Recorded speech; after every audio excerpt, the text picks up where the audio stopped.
যারা 10 ঘন্টা 15 ঘন্টা 17 ঘন্টা পড়াশোনা করে বা যারা একটানা পরিশ্রম করে তারা কিন্তু কখনো এটা খুব একটা এনজয় করে না। তারা এমন হয়েছে যে এটা সয়ে গেছে।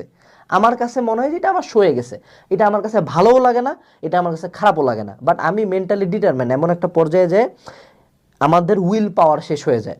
যখন আমার মেন্টাল স্ট্রেংথ শেষ তখন তখনও ওই কাজটা আমি করতে থাকি। কাজ আমি ধরে নেই যে আজকে যদি আমি এই কাজটা করব মানে করব, এই কাজটা কেন করব, I have reasons to do this. যে আমি জিমে না গেলে আমি সুস্থ থাকতে পারবো না, আমার জিমটা হলো আমার স্ট্রেস রিলিফ করে। আমি যদি ভার্সিটির কাজ না করে আমি পাস করতে পারবো না, অর্থাৎ আমাকে ভার্সিটির কাজ করতে হবে। আমি রিসার্চ কেন করবো, আমি চাই যে না একটা স্কলারশিপের যদি অপরচুনিটি থাকে, এটা আমি না করলে আমি স্কলারশিপের অপরচুনিটিটা পাবো না। আমি আমার প্রতিষ্ঠানের জন্য ভিডিও বানাবো, ভিডিও না বানালে কি হবে, আমার প্রতিষ্ঠান চলবে না, স্টুডেন্টরা ভিডিও পাবে না, আমি কোর্স সেল করতে পারবো না। তো এই যে আমার পারবো না, এই যে রিক্সাওয়ালা মামা 10 থেকে 15 ঘন্টা, উনাদের উদাহরণ বারবার দেই, কাজ সবাই দেখে দারক, আরে দারকের কোটি কোটি টাকা আছে, রিক্সাওয়ালা মামার কি আছে, কিছুই নাই। 15-17 ঘন্টা রিক্সা চালাচ্ছে, কেন চালাচ্ছে?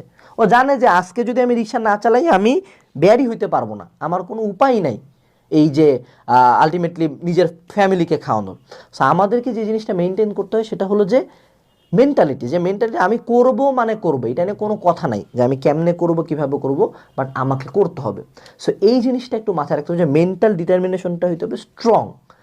যা হয় হোক এটা আমার ডেইলি ওয়ার্ক। এবং একটা পর্যায়ে যখন মেন্টাল ডিটারমিনেশন প্রথম প্রথম খুব খারাপ লাগবে, প্রথম প্রথম মনে হবে যে আল্লাহ এত কিছু করে কী লাভ, কী লাভ, লাভ একটাই, সেটা হলো একটা পর্যায়ে আমি এই পরিশ্রমটা আমার ওয়ার্থ ইট হবে। আমি জীবনে দেখছি যে পৃথিবীর কোনো সেক্টরে আমার দেওয়া হার্ডওয়ার্ক বিফলে যায়নি, এটার আমি আউটপুট আইজ হোক কাইল হোক কোনো এক জায়গায় পাইছি।